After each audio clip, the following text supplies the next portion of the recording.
Mabuting balita ng Panginoon ayon kay San Juan.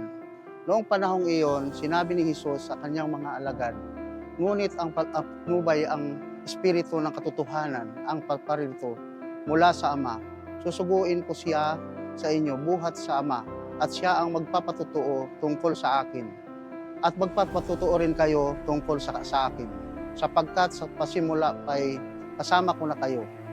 Sinasabi ko ito sa inyo upang huwag kayong mawalan ng pananalig sa akin.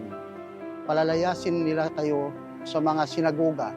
Darating ang panahon na ang sino mang pumatay sa inyo ay mag-aakalang naglilingkod siya sa Diyos.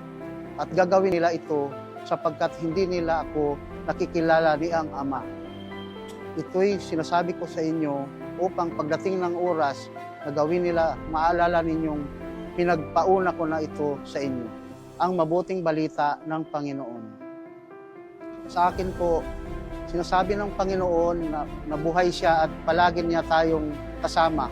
Kaya wag po tayong mawala ng pag-asa at tiwala. Bagkus lalo po nating palakasin ang ating pananampalataya sa Kanya.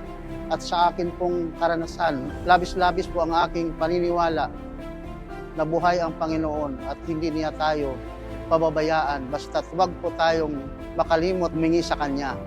At bilang patunay sa aking sarili, ang dami ko pong hiningi sa Panginoon na binigay sa akin ng Panginoon. Isa na po dyan ang nabago ang buhay ko.